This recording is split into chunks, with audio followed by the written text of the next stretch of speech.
और जय हिंद साथी, आप सभी को मेरा प्यार भरा नमस्कार। मैं मुकेश यादव, मैं टारगेट से। और आज हम लोग पढ़ेंगे कक्षा 10 की मैथ एक्सरसाइज 12.1 का। और चैप्टर का नाम है वृत्तों से संबंधित क्षेत्रफल। चैप्टर हमारा 12 है। इसका आज हम लोग इंट्रोडक्शन समझने वाले हैं। उसके पहले इंट्रोडक्शन समझ लेते हैं, फिर उसके बाद यदि वक्त बचता है तो हम लोग क्वेश्चन को भी कवर करेंगे। तो ये बच्चे सबसे पहले तो मतलब होता है कि इसका शीर्षक क्या है। उस शीर्षक का मैं मतलब पहले समझ लूं। क्या लिखा है? वृत्तों से संबंधित क्षेत्रफल। यहाँ पर हम एक चीज फाइंड करेंगे, एरिया यानी कि क्षेत्रफल फाइंड करेंगे। लेकिन जो भी क्षेत्रफल फाइंड किया जाएगा वो किससे रिलेट करेगा? सर्किल से, वृत्त से रिलेट करेगा। यानी यहाँ हम जो क्षेत्रफल पढ़ने वाले हैं वो वृत्त से संबंधित क्षेत्रफल पढ़ने वाले हैं। ठीक, बात ना करें, समझ ध्यान से। यानी यहाँ हम जो क्षेत्रफल पढ़ने वाले हैं वो किससे संबंधित पढ़ने वाले हैं? वृत्तों से संबंधित क्षेत्रफल पढ़ने वाले हैं। तो जैसा कि हमने चैप्टर 10 में तो एक्सप्लेन किया ही था, एक बार हम फिर से वृत्त के बारे में एक्सप्लेन कर देते हैं। कुछ चीजें जो यहाँ पर यूज होने वाली हैं। ठीक, तो समझिएगा बच्चे ध्यान से। देखो बच्चे, हमने वहां बताया था। अच्छा बताओ कोई बच्चा हमको बताएगा कि वृत्तखंड और त्रिज्यखंड में अंतर का हमने चैप्टर 10 में बताया था। शाबाश बच्चे। वृत्तखंड जीवा और चाप के बीच का भाग होता है, जबकि त्रिज्यखंड त्रिज्या और चाप के बीच का भाग होता है। तो जब बच्चे समझिएगा ध्यान से, अगर जीवा द्वारा अलग होगा तो हम उसे वृत्तखंड कहेंगे, और अगर त्रिज्या द्वारा अलग होगा तो हम उसे त्रिज्यखंड कहेंगे। चले कुछ आकृति यहाँ हम बनाते हैं और आपको ये बताना होगा कि ये वृत्तखंड है कि त्रिज्यखंड है। ठीक, तो चलिए हमने इसी में क्या काम किया है, बताइए क्या है ये? कैसे पता? जीवा से अलग। लेकिन अब हमको बताइएगा आप, ये क्या है? त्रिज्यखंड है। कैसे पता? जब ये त्रिज्या और चाप के, यानी ये अलग हो रहा है किससे? त्रिज्या से। तो जब जीवा से अलग होता है तो हम उसे वृत्तखंड कहते हैं, और जब वो त्रिज्या से अलग होता है तो हम उसे त्रिज्यखंड कहते हैं। इतनी बातें कंफर्म हो गई। ये बच्चे यहाँ हमसे 2-3 चीजें पूछा जाएगा। त्रिज्यखंड का क्षेत्रफल, दीर्घ त्रिज्यखंड का क्षेत्रफल, वृत्तखंड का क्षेत्रफल, मैंने वही वृत्तखंड मतलब लघु वृत्तखंड समझ चलिएगा, लघु वृत्तखंड का क्षेत्रफल और दीर्घ वृत्तखंड का क्षेत्रफल, साथ ही साथ चाप की लंबाई पूछेगा। तो एक बात आए यहाँ पर चाप, हालांकि काफी बच्चे जानते होंगे, नहीं जानते तो समझिएगा ध्यान से। चल तो बताएगा चाप। हाँ, यहाँ समझिएगा बच्चे। अगर यहाँ देखो, जितना हम ये कह सकते हैं कि चाप हमारा वो होता है, जितनी हमारी पेंसिल घूमती है वही हमारा चाप होता है। तो ये बच्चे देखो यहाँ ध्यान से, अगर हम बात करें तो ये हमारा त्रिज्यखंड 2 भागों में विभाजित हो गया है। एक बड़ा हो गया, दूसरा छोटा हो गया। तो अगर हम बात करें ये छोटे चाप की, तो छोटा चाप हमारा इतना है। ठीक, हाँ, लेकिन अभी हम चाप की बात बता रहे हैं। और अगर हम इसकी बात करें तो ये हमारा यहाँ से यहाँ तक जो है ये भी चाप है, ये दीर्घ चाप है। तो पेंसिल जो घूमती है उसे क्या कहते हैं? चाप कहते हैं। और बाकी इसके बीच के भाग को हम लोग, त्रिज्या से अलग होगा तो त्रिज्यखंड और जीवा से अलग होगा तो यहाँ कुछ फार्मूले हैं जिसको हम लिखवा देते हैं बच्चे। अगर हम बात करें सबसे पहले चाप की लंबाई की, तो चाप की लंबाई का फार्मूला होता है, चाप की लंबाई बराबर θ/360 इंटू 2 पाई। जहां आपको हम परिचित करा दें, ये 360 कांस्टेंट है, और यदि 2 की बात करें ये भी कांस्टेंट है, पाई भी कांस्टेंट, इसका 22/7 मान होता है। ये हमारी रेडियस है, हमारी वृत्त का। हम क्योंकि वृत्तों से संबंधित क्षेत्र पढ़ेंगे, यहाँ पर वृत्त की जो त्रिज्या रहेगी वो काम करेगा। और यदि हम बात करें थीटा, तो थीटा हमारा यहाँ पर एंगल होगा। क्या होगा? एंगल। तो हम वो एंगल को क्वेश्चन पर डिपेंड करेगा कि कितना दिया है। अगर दिया रहेगा तो अच्छी बात है, नहीं दिया रहेगा तो हम अपना जुगाड़ लगा करके थीटा को पता करेंगे। ठीक है, तो चाप की लंबाई हो गई। उसके बाद समझिएगा बच्चे ध्यान से, चाहे तो आप त्रिज्यखंड कह लो, ठीक है बच्चे, चाहे तो आप त्रिज्यखंड का क्षेत्रफल कह लो, और चाहे आप कह लो लघु त्रिज्यखंड का क्षेत्रफल, बात समान है। बस हमारी की नहीं, यहाँ पर हमने लिख दिया त्रिज्यखंड का त्रिज्यखंड का क्षेत्रफल। ये बच्चे होता है theta upon 360 into pi r square. जहाँ यहाँ भी आप सबसे परिचित है, थीटा कोण है, 360 कांस्टेंट है, पाई की वैल्यू 22/7, आर हमारा रेडियस है। बस सुन भाई, ये बच्चे समझिएगा ध्यान से। जब मैंने लिखा, बात ना करें, जब मैंने लिखा त्रिज्यखंड का क्षेत्रफल, तो ये दीर्घ त्रिज्यखंड का भी क्षेत्रफल है और लघु त्रिज्यखंड का भी क्षेत्रफल है। घबराइएगा मत, सुनिए ध्यान से, हमारी बात सुनिए ध्यान से कि हम कह क्या रहे हैं। बच्चे सुनिए ध्यान से, अगर मैंने लिखा त्रिज्यखंड का क्षेत्रफल, अगर हमसे कोई पूछे कि लघु त्रिज्यखंड का क्षेत्रफल बताइए, तब पर भी हम यही बता देंगे।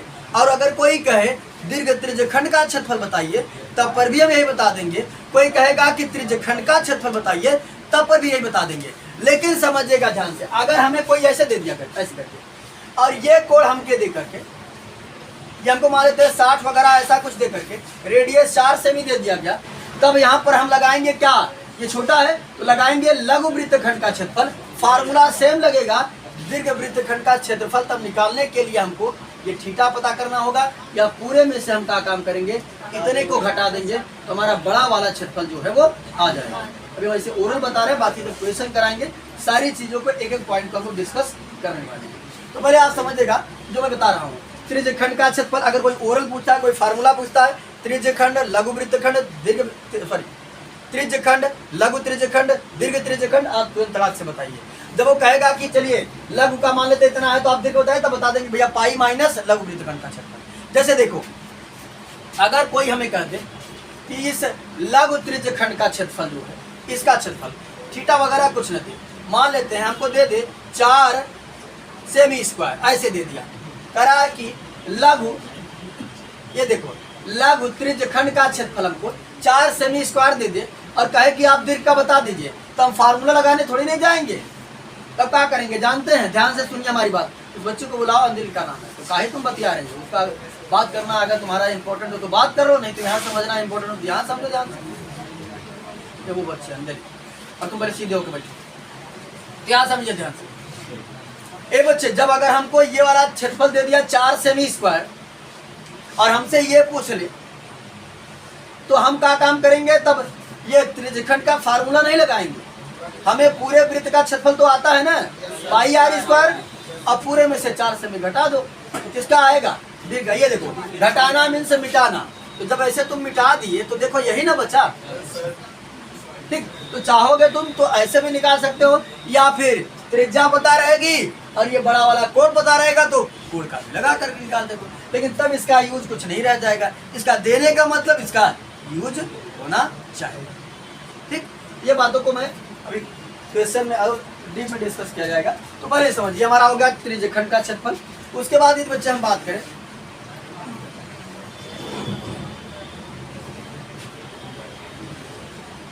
वृत्तखंड का क्षेत्रफल। तो वृत्तखंड का क्षेत्रफल होता है, ये बच्चे आर स्क्वायर ब्रैकेट में होता है साइन थीटा अपान 2 ना, साइन थीटा अपान 2 माइनस,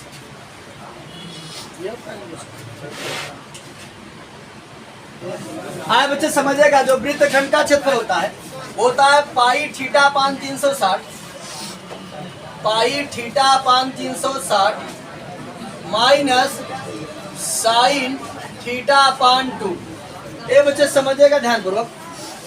तो ये कुल मिला करके यहाँ पर हम 3 प्रकार, इन्हीं 3 फार्मूलों का अध्ययन करने वाले हैं। एक बार बता देते हैं कि यहाँ पर क्या क्या है। आर हमारी त्रिज्या है, पाई कांस्टेंट है 22/7, थीटा कोण है। अगर साइन थीटा की बात करें तो ये हमको जो थीटा दिया रहेगा, थीटा की जगह उतना रख करके और साइन थीटा का भी मान हमारे पास आ जाएगा, ठीक। तो यहाँ समझिए, यहाँ पर हमें इन्हीं 3 फार्मूलों का यूज हम लोग करने वाले हैं। चाप की लंबाई क्या, त्रिज्यखंड का क्षेत्रफल और वृत्तखंड का क्षेत्रफल। बाकी आप अगर बात करेगा वृत्त की परिधि वगैरह तो 2 पाई आर, जो आप चैप्टर 10 में हमने आपको सिखाया है, तो यहाँ बताने की आवश्यकता नहीं है। वृत्त की परिधि होती है 2 पाई आर। अब हम लोग आ जाते हैं एक आध दो क्वेश्चन में, और क्वेश्चन करके हम लोग आसानी से देख लेते हैं कि क्या पूछा जा रहा है। तो कुल मिलाकर बच्चे अब हम एक्सरसाइज 12.1 यानी कि 12.1 का पहला क्वेश्चन देख लेते हैं और सबसे पहले स्टेटमेंट रीड करते हैं और फिर सॉल्व करने की कोशिश करते हैं। ये बच्चे देखिए, शुरुआत में हमको बताया गया कि जब तक अन्यथा न कहा जाए तब तक आपको पाई बराबर 22/7 का प्रयोग करना है।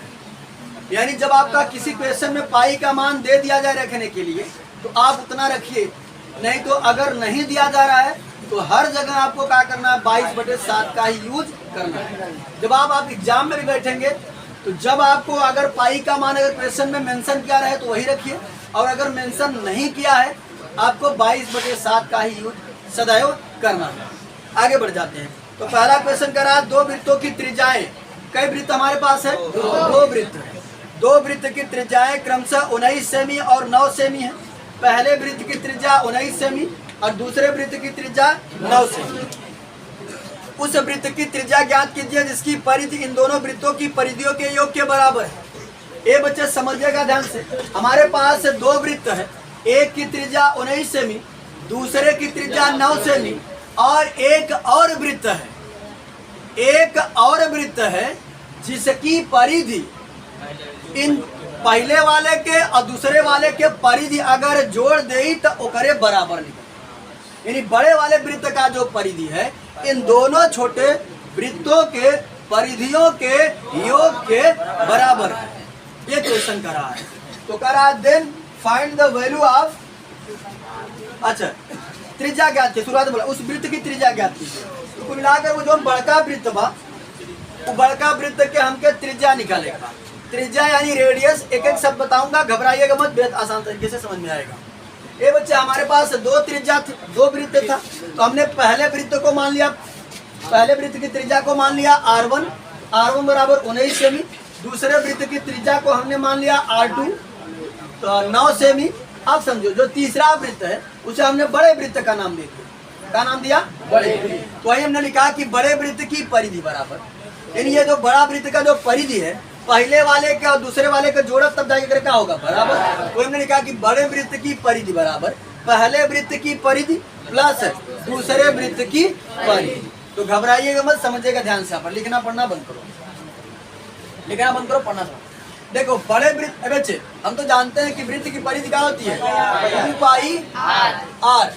लेकिन यहाँ पर बड़ा वृत्त है, इसकी रेडियस अलग होनी चाहिए। इसकी रेडियस को हमने कैपिटल R मान लिया, तो क्या बनेगा ये 2π कैपिटल R की जगह कैपिटल R बराबर पहला वृत्त है, वृत्त की परिधि होती है 2πr, लेकिन रेडियस वहां का काम करेगा 2πr1 प्लस दूसरा वृत्त, वृत्त की परिधि होती है 2πr, तो दूसरा तो क्या हो जाएगा 2π रेडियस की जगह R2। ये बच्चे दोनों में हमको 2π कॉमन मिल रहा है, तो 2π कॉमन कर लेते हैं, तो जाएगा 2πr बराबर, यहाँ से 2π हमने कॉमन किया, हो गया R1 प्लस R2, और 2π से 2π कट गया, R बराबर हो गया R1 प्लस R2, R बराबर हो गया हमारा R1 तक 19 प्लस 9 28 से। तो बड़े वृत्त की त्रिज्या कितनी है, लिख देंगे बड़े वृत्त की त्रिज्या 28 से। तो हमने बहुत ही आसान तरीके से कर दिया, कहीं किसी को कंफ्यूजन नहीं होना चाहिए। ए बच्चे अब हम लोग अगला क्वेश्चन नंबर 2 समझते हैं। दूसरा क्वेश्चन देखते हैं क्या कह रहा है।